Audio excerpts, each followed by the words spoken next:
I am, hold on.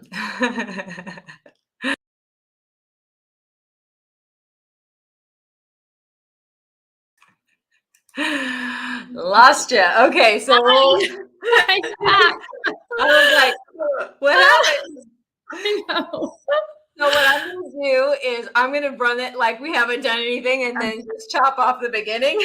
Okay. Because I messed that up. I was like, Literally, I saw your whole intro, and then all of a sudden I saw you come on, and then it went off. So I was like, shit. that is so bizarre. Okay, so you just hang tight. Don't press anything. How is the connection right now? Am I coming through clearly? Yeah, that's so weird. I thought, what happened? That is so bizarre. Okay, so let me just start it over again. Okay. Give me 1 second. We're just gonna go right into it. Okay. This is really weird. Okay. It's a resistance. I know. Woosah. All right, 1 sec.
Hello, everyone. I am Julianne Meyer. You are watching Own Your Wellness, and I'm excited for today's guest. It's the guest that almost didn't happen because of technical difficulties, but we managed to work everything out. So I love that, and I don't want to waste any time just talking about that. So let's bring her on. Kimberly Stark, welcome to the show. Thank you. Hi, Julianne. I know we pushed through all of that resistance. I know.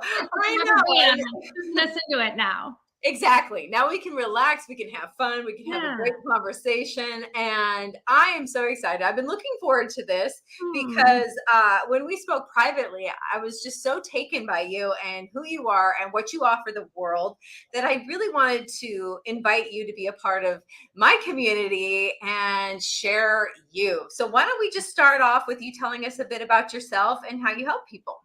Sure. Well, my name is Kimberly Stark, and I'm CEO and founder of the Flourish Consultancy. But this is the, sort of slice of life that you see now today. So I think it's important to tell the story of sort of how I got here for your listeners and viewers to understand it a little bit better.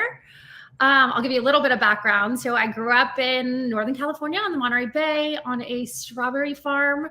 So we had neighbors that lived kind of far down the way. So I spent a lot of my childhood like running around with dirty feet in the fields and climbing trees. And there was a lot of, it was right on the Monterey Bay. So there was a lot of like surfing and wetsuits and this pretty small town community where I honestly spent a lot of time like just in my own head, like in an oak tree, my very favorite place to be. But then I moved. I went to 6 different colleges, which is a whole story in itself, but ended up here from New York to San Diego and ended up here in LA. I'm actually in Orange County now, and got married within a year of moving out here, and then had 4 kids in 5 years through my 20s and early 30s. But I tell that story because it was during that time, and really that's where the acorn of an idea, it's helpful to understand that and to know what I'm doing now through Flourish. So when I was in the depths of sort of motherhood and babies and nursing and diapers and trying to figure out a home, I realized I had a college degree, my undergraduate's in psychology, but I realized we are unprepared for adulting. And as I started to notice, I noticed a gap between the education that I had learned, conventional education through college, and what it actually took to successfully adult. And what was important to me at that time, so it was during that time that I started to gather little bits of wisdom through, there were no podcasts or blogs or anything like that. So mine was through like a book I read or a sermon I heard or a journal. And I would actually like rip out the articles and I began to file it. And I noticed I fell in a certain number of buckets. Now I know those to be the key areas of well-being, but it was motherhood or homemaking or finances or relationships or bodily health and nutrition. And we know that those are sort of like the key buckets of our lives.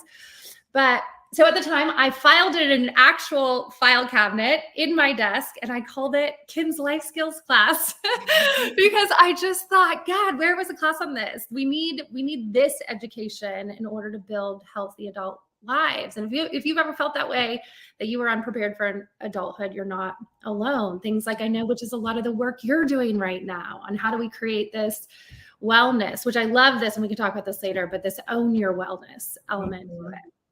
But that's where it's at, in sort of a acorn of an idea for probably 10 to 15 years.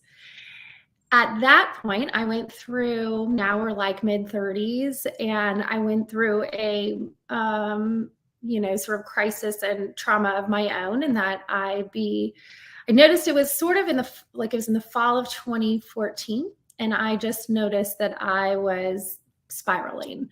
I was depressed. I had like randomly started smoking. I had gained 20 pounds and I was like, what is happening? Well, it was during that time also that I started a journal practice. I am a huge proponent of a daily journal practice. And from that moment on, I began writing every day. And what it does is it creates, among many things, a witness to your life.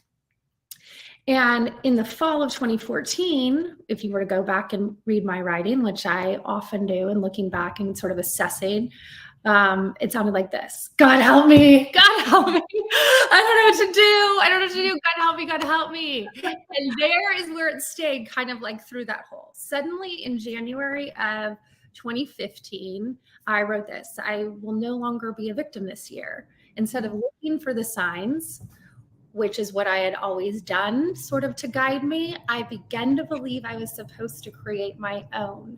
And I felt free for the first time to do that. I have no idea what changed that day. I don't know. But if you look back, it was all sort of this looking out and searching and well-meaning, right? Well-meaning, trying to figure out what was happening. But at that point, I owned my agency, or as you say in your program, I owned my own wellness. And I finally felt like I was the one who was supposed to write the story moving forward. Mm-hmm. Now, the irony, what had happened is I realized as through my writing and getting some other perspectives, I realized that there was some pretty heavy emotional and psychological abuse going on in the relationship that I was in at the time. And that's why I was starting to spiral. The irony of what I wrote in that one fateful day in January is within weeks, I was the victim of 2 open cases in Orange County. The first is that I was assaulted in public and my face hit the ground and I was left with no phone and no wallet and a complete broken openness of my life. And it completely changed the trajectory of what happened from that day forward.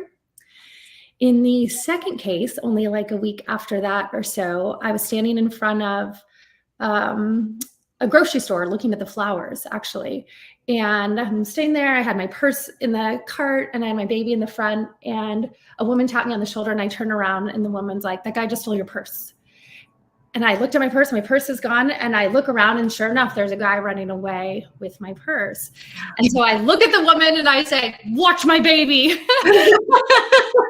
I'm running across the front of the store and I start screaming, "That guy just stole my purse. That guy just stole my purse." And there was a little cafe along the way on the other side. And one gentleman stood up, and then 2, and then 5, and they all went after him and took him down.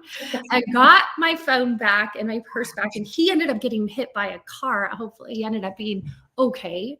But the reason I tell you this story is why agency and owning your own wellness means so much to me. In the first story, I didn't know I had that available to me. I was in such shock and I was still trying to figure out what the landscape was and what was happening that I didn't. But just weeks later, I did own my agency and I got to keep my purse and my wallet, and the bad guy got hurt in that situation.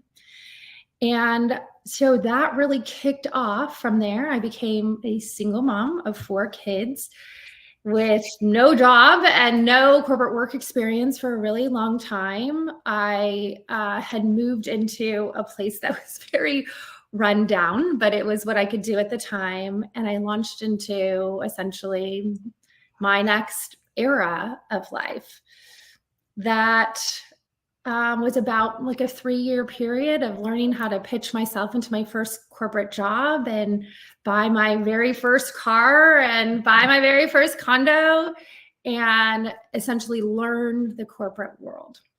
Well, that takes us to 2020, where I was selling business travel at the time. And in March of 2020, I had heard the whispers of like Kim's life skills class or whatever that was. I didn't know what it was, but I mean, I had 4 children. I was launching back into learning a whole new environment with corporate America.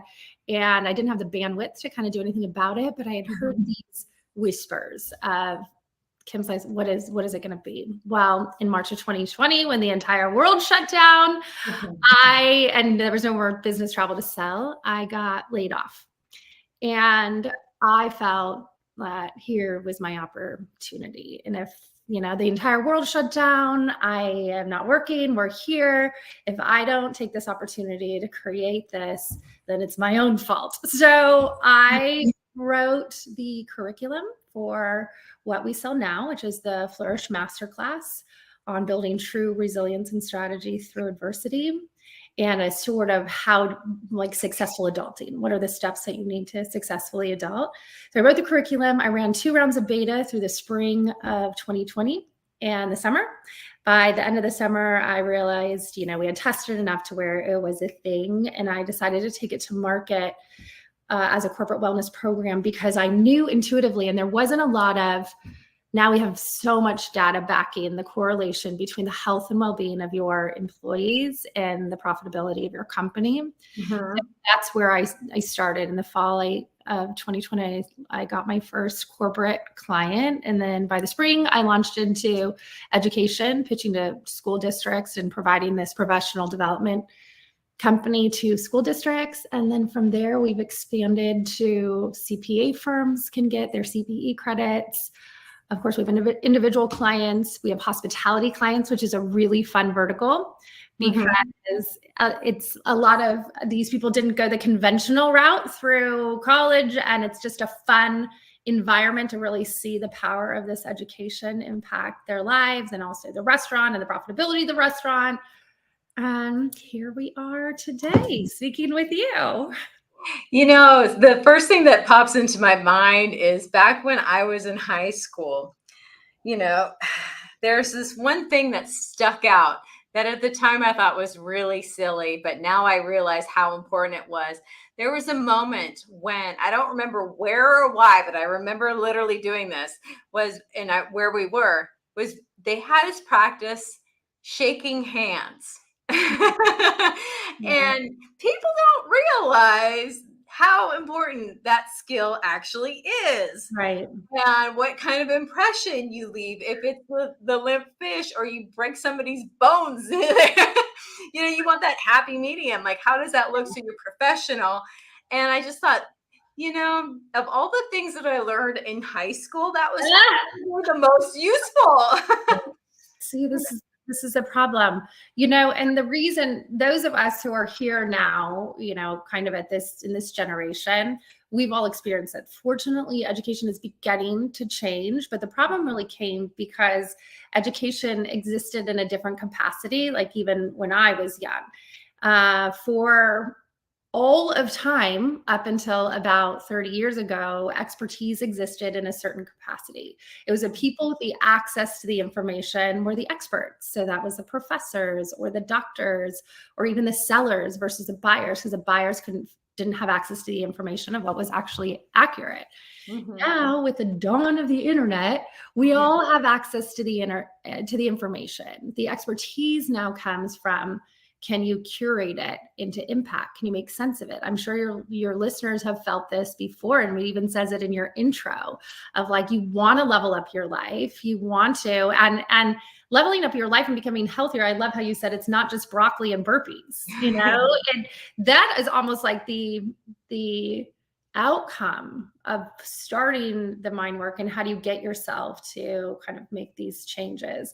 But I'll just say our education existed in one way. Now we're realizing all the kids, and we all have access to the information. How do we really educate and provide information, not just a keep your chin up, you got this, but like true strategy through adulthood or through adversity. Mm-hmm. And that is really the offering of the Flourish Masterclass. And from a buyer perspective, who are buyers being corporate or being school districts or CPA firms, that not knowing how to navigate the adversity we all face has an impact on your company. So we have two outcomes. One, we make companies more profitable, but two, we provide this sort of framework for where to begin. Because a lot of times when you hit, as I did, some crisis point, you often don't know where do you even start, or you just want to make yourself healthier. There's all these little pieces that you can pull from, but where do you begin? And the education we provide gives you a framework on like step 1, step 2. Yes, and I love that because, if we can make it bite-sized and take in like the whole person versus just like that one academia, like that little bit, but just actually make it okay. Like you said, all right, the whole idea of eating healthy. Well, we all know what technically that means, but how do you actually do it? Yeah. And what happens when like things like life happen? And now all of a sudden there's these things that are thrown in. Like we can all life when things are running smooth. But what happens when your relationship breaks down? Right. Or you are, you're assaulted from behind, or these things that just really rock your universe? How do you move through that without getting completely off track? So I love what you do. Yeah. Thank you. Yeah, that's pretty important. I love that too. That it's just like, it's as simple as life skills, but to be put in a way that, you can help other people and in a grander scheme of things, like whole companies, all of that. So well, I start with companies, and just a note on this real fast. When I decided to take it to market, I decided to go as an employee wellness program because, well, a couple of reasons. One, I was used to pitching heads of HR, CEOs, or CFOs because I was selling business travel. So I had already established a pretty good network around Orange County and San Diego County in California. And so I decided to take it there. But now what's amazing is that Gallup came out with the meta-analysis, and when they asked people what kind of creates the most happiness in their life out of the main buckets, like your career, where you live, your relationships, your bodily health, all of them are so intertwined. But what they found is career well-being is at the very foundation of a thriving life. And after number one, number two, like a person's happiness is connected to their manager. That is what a huge role the manager plays, not only like in how much employees drink, in their overall health, and their happiness. I mean, all of that is related. So if we can come in and hit society, even at this corporate level, and start providing the education there, I just felt like we could make a faster, bigger impact in really changing society at this level, because most everybody has a job. So if we can really change it there and provide that education here, then we can make the most impact. I love that. On that note, it is time for us to go to a commercial break. So we're going to just a minute. And when we return, we're going to continue this conversation and talk about, the fact that we spend most of our waking hours working anyway. So this is why this is important. So we're going to continue that conversation and see how you can bring wellness into your work life as well. We'll be right back after these messages.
When drug or alcohol addiction take over, things begin to disappear. Your friends, your family, and eventually, you. Recommended by Dr. Phil, New Method Wellness can help get your life back with individualized treatment plans for dual diagnosis clients. New Method Wellness provides the most highly credentialed treatment in a safe and welcome environment. Call New Method Wellness for your free consultation and ask about our national accreditations. Together, we can put the pieces back together.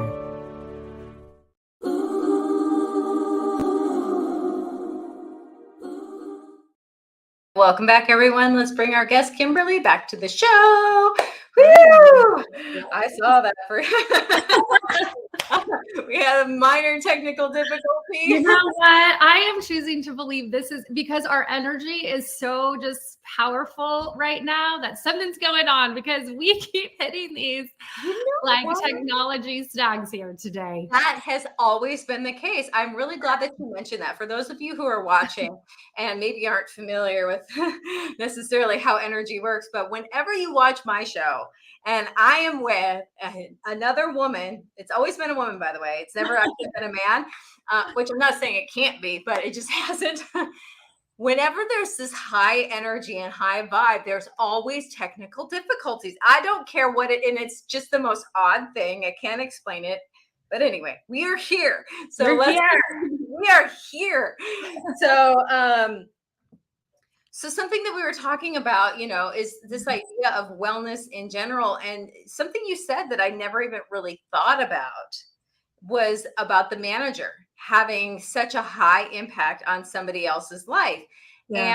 And, I'm going to look at it as somebody who has been in management as well. And it can feel kind of boring and monotonous. But when you think about somebody else's well-being in your hands, how much more of a difference you are actually making in other people's lives, it can actually add this whole other level of substance to what you're doing.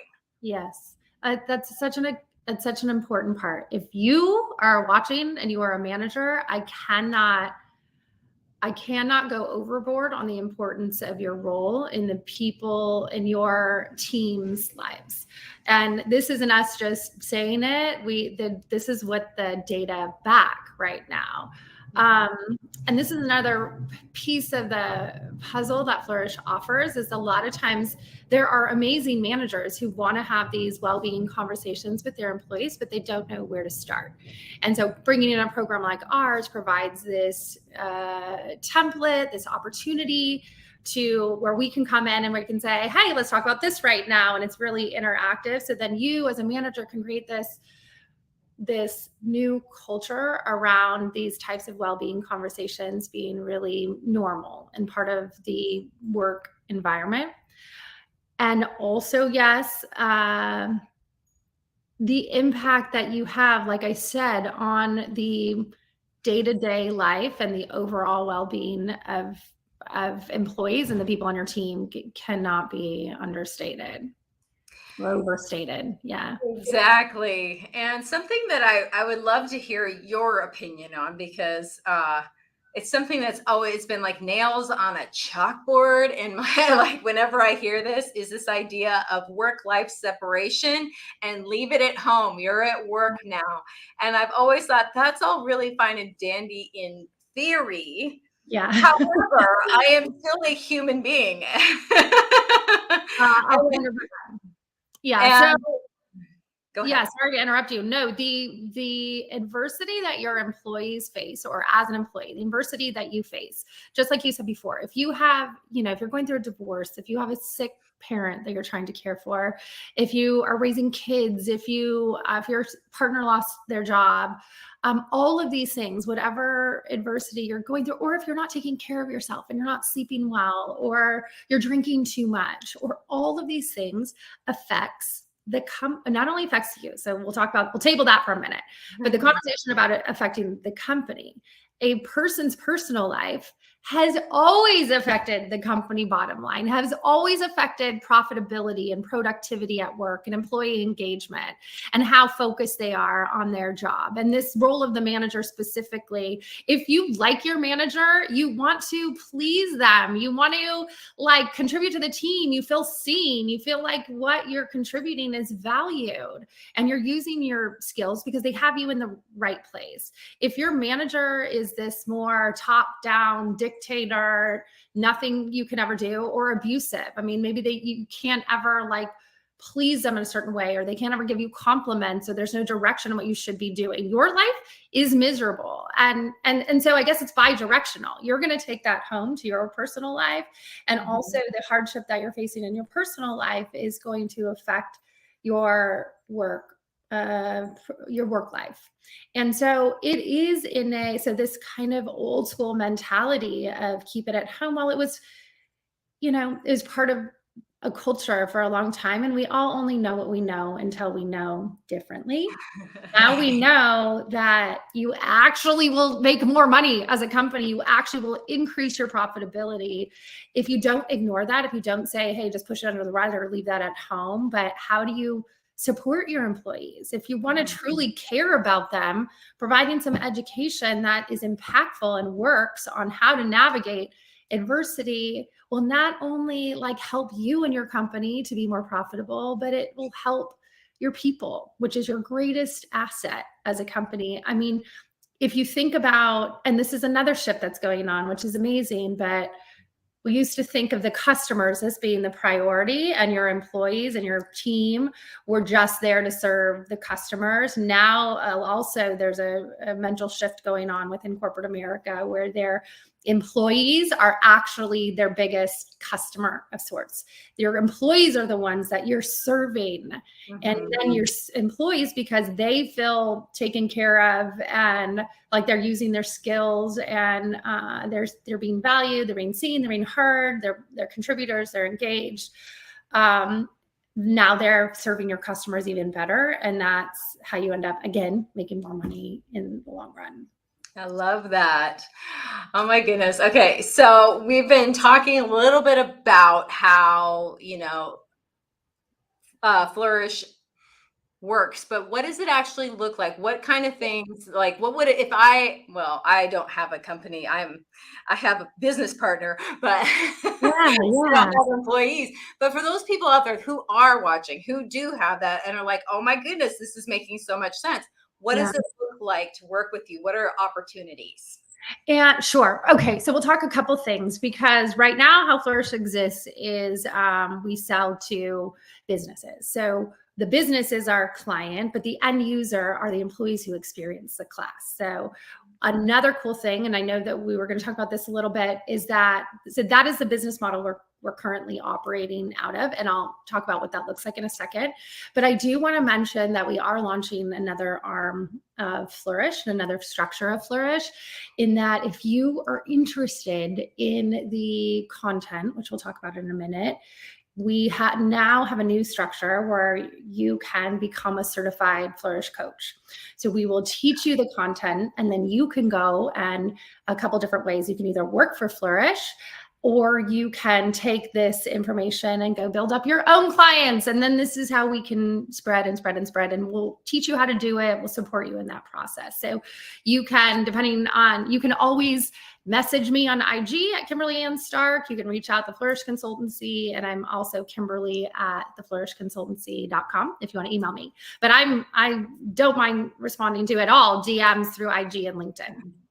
Okay. I love it. So to answer your question, though, let's talk about what's in it, because even your viewers, some of you might be entrepreneurs and business owners who would hire us to come in, but some of you are just people who can find value in the content of the class. So let's talk about what that is, because that's really, I built the business part of it because I want to do this part.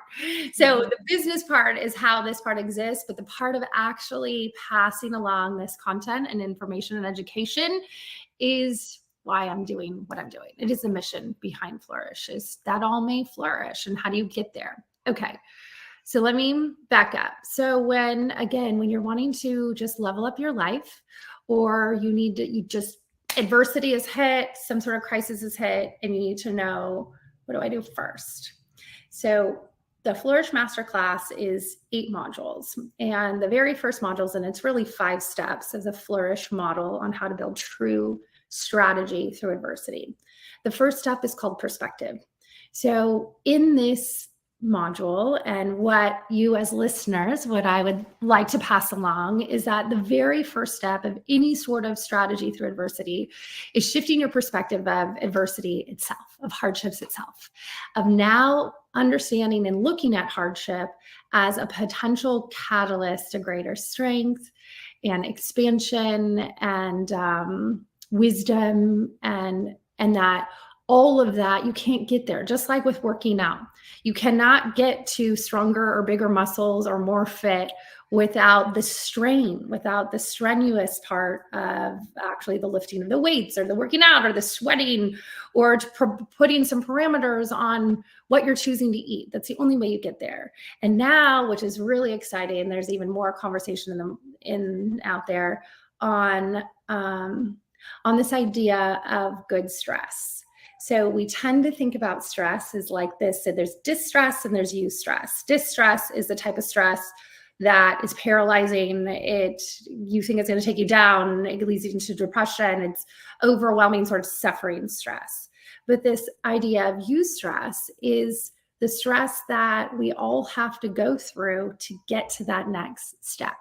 It's the fear that we walk through to go from our comfort zone to where the magic happens. So with all of that, shifting your deep belief system on why adversity is even here. And I do want to clarify that, some things are just part of living a human life and some things are just sad.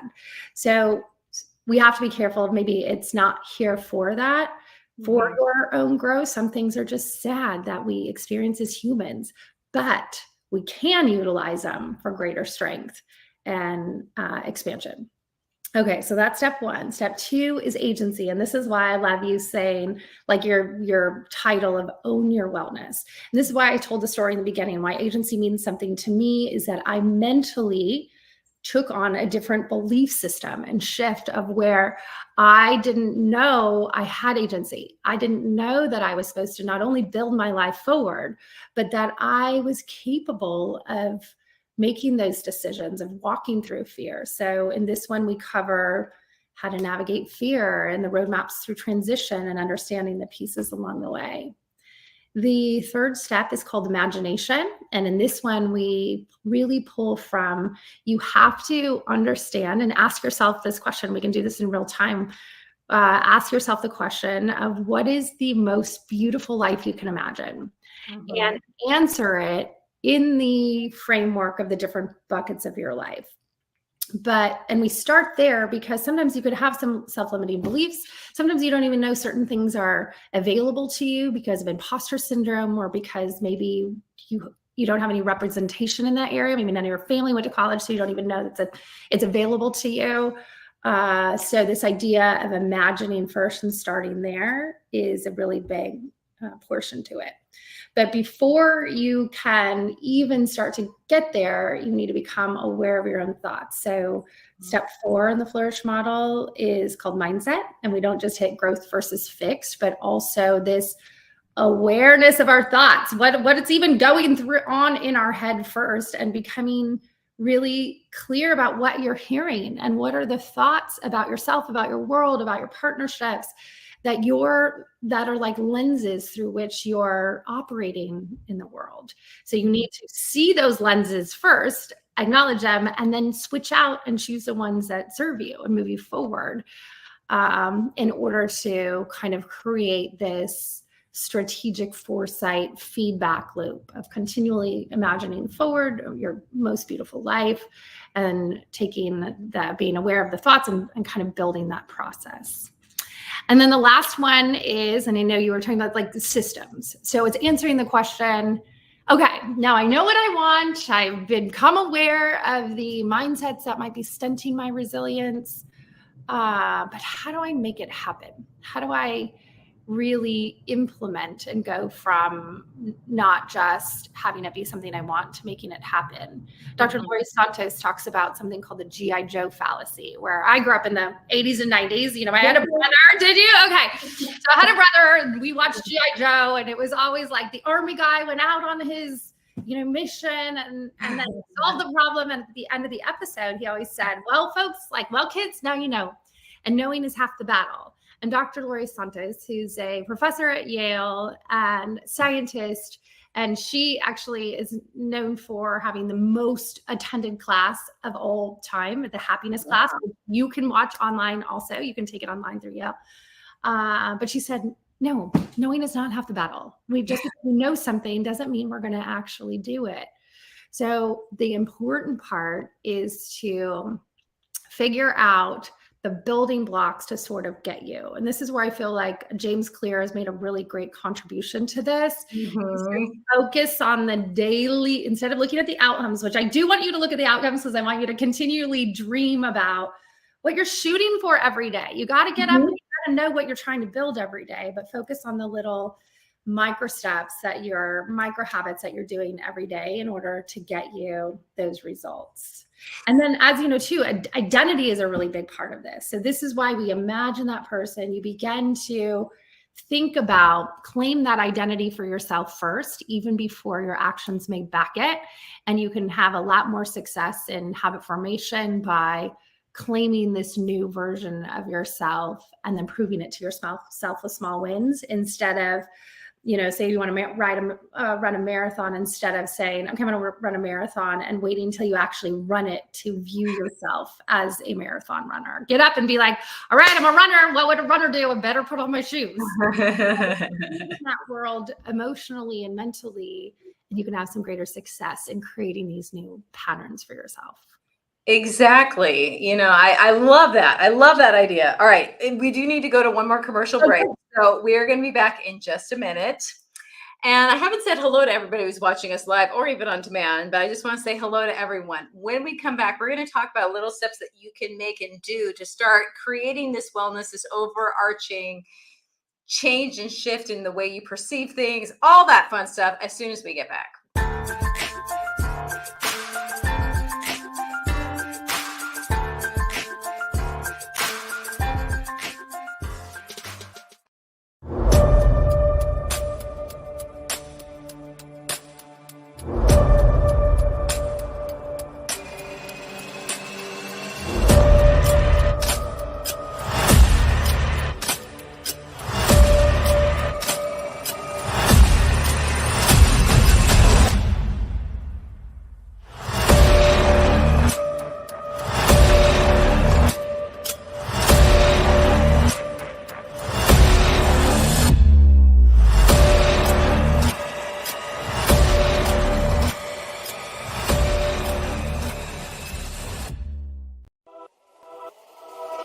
Welcome to E360 TV, the live streaming and on-demand destination for influential voices and enlightened audiences.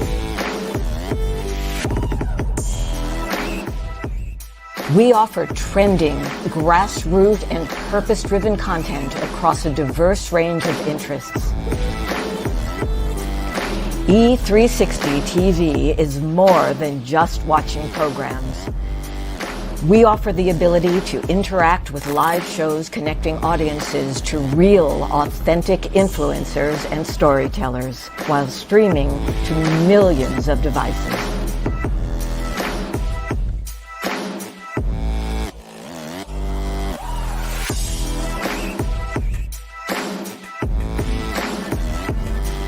Real experiences. Raw conversations. One destination for it all. E360 TV.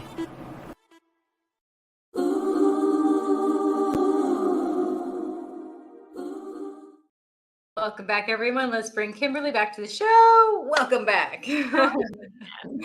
So you mentioned a bunch of different things that I really love and I get really excited about, kind of nerd out about.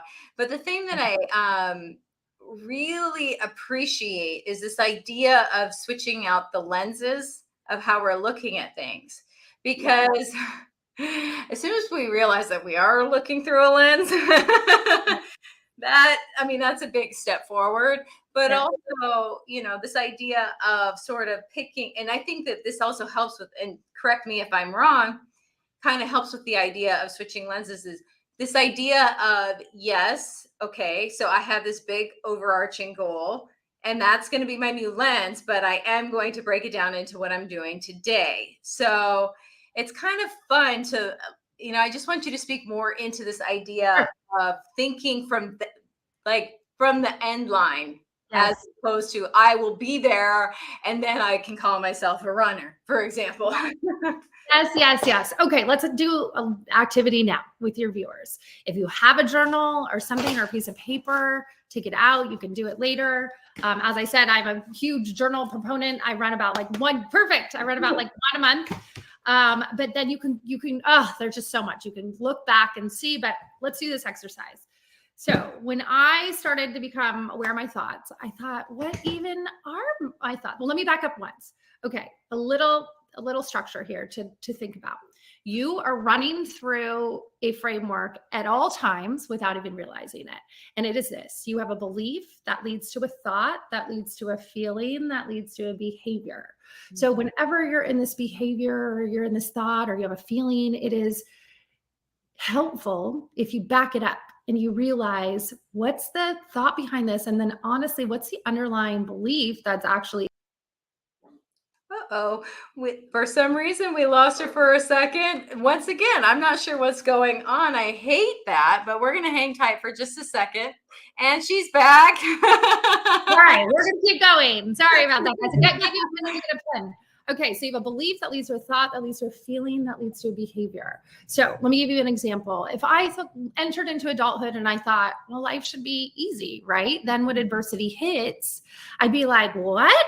Who can I blame? Or who, how did I get here? Or, whose fault is this? Instead, if you have this core belief that, yes, adversity hits and it's a roller coaster of life. It's literally just what life looks like, but I can shift my perspective on it. And I can now view it as always an opportunity for my growth. So now adversity, that's the belief. Adversity is, while annoying at times, it's how I get stronger. It's how I get wiser. So then the thought becomes, what is this here to teach me? How can I build from here? And then the behavior, then the feeling becomes almost like, instead of despair, it becomes a little bit of excitement or curiosity. And then the behavior becomes like taking action and starting to implement. So let me tell you that first. So when I started to become aware, like, well, what are my beliefs in each of the buckets? What are even the thoughts that I don't realize I'm operating of? Mm-hmm. So I took my journal and then I wrote kind of the key buckets. So right here, I wrote career in a little square. And then here is maybe relationships or love, and then bodily health and maybe my home and kind of the key areas of life. And I got quiet and I listened to the thoughts that were going on in my head and I started to write them down. And what I realized is that they were awful. They were awful. And the career was just right when I had been, and I did this exercise. I was looking for my actual one because I can show you, it's around here somewhere. But at that time, I had just been laid off. And so I had a lot of fear. I thought, I'm going to hate my next job. My home, I was still net condo, which I was grateful for at times, but I was ready. I was ready to like move on to the next thing. And so I had a lot of honestly terrible self-talk around being there and raising my kids there. And if I ever was going to sort of get to my next step. And the relationship, nobody wants me. I mean, they were just awful. Like, I'm never going to feel comfortable in my body. Okay. So then I turned the page and then I wrote the same buckets. And this is what your listener, your viewers can do, that write the same buckets. So first, get really clear of what those thoughts are. Mm-hmm. Write the buckets again and ask yourself this question: what is the most beautiful life I can imagine in each of these buckets? And really blow the ceilings off and just get no parameters around it. But I want you to not just write what it looks like, but I want you to write it in this framework. I am so grateful that. So let me tell you a little story. When I was in this process, just before I did this portion, I listened to a podcast and she talked about something called preemptive gratitudes. So there's a lot of data around gratitude and just the impact. It changes our entire way we interact and view the world. But these preemptive gratitudes. So she said, write down 3 things that you want to come true by the end of the day. And so I'm like, all right, I'll try it. And I wrote down the 3 things and we did. And by the end of the day, not one of them had come true. So I'm like, well, this doesn't work. And I just moved on with my life. But because I'm a journaler, I went back and read it about 3 or 4 months later. And not only had all 3 come true, I had like blown them out of the water. So there's something to this. And now we teach our clients, it has to do with, it has to do with what we think we're capable of. It has to do with our particular activating system or your RAS and what you see. But so with all of that behind you, I want you to write in each of the buckets, like your career. I am so grateful that I took that promotion, or I'm so grateful that I am blah, blah, blah, or I'm working here, or I'm contributing to society in this way, whatever you want for yourself. The love one, do the same thing with the love and relationship one. And again, it's not just intimate partner, but do you want to spend more time with your mother, or do you need to call your brothers? All of those things. Home, get really creative of what you want your home to look at. But again, write it in, I am so grateful that. What you do and what you've done now is done this thing, which in business, they call strategic foresight. It came from military background and went into corporate. The Coast Guard uses it. Yeah. But it's essentially thinking about these imagined worlds and backing yourself out of it. But you got to start with this imagined worlds, because what happens is that we technically think about wisdom or making good decisions based on pulling from the past, which you can. You can pull from the past on what to do next. But with uncertainty or creating something new forward, what if you don't have any past experiences in that arena to pull from? So this idea of creating these imagined worlds gives you a starting point. And then the process becomes continually revisiting and starting to check these off. At that time, as I told you, Flourish didn't exist, but I wrote, I'm so grateful. I'm CEO and founder of a company that I know makes so much impact in the world. I'm so grateful that I spend half my time breathing in through researching and reading, and half my time breathing out through writing and teaching and speaking. And again, that world was not mine. I sold business travel, like for me. I still lived in my condo. I said, I'm so grateful I live on and around the water, which now I do. And I'm so grateful. And I wrote down specific things about my children thriving that I really wanted for them, and I wanted them to see and experience. And so I'm telling you, in the short version of time, this process works. But it's a matter of you taking, you listener and viewer, taking your own agency and starting this process for yourself, believing that you can change out and you can have these, things that are available to you. But it really starts with shifting your perspective of hardship itself and owning your agency. Agency is essentially your own belief system and your ability to build yourself forward. That when you push in, something's going to pop out, as Steve Jobs said.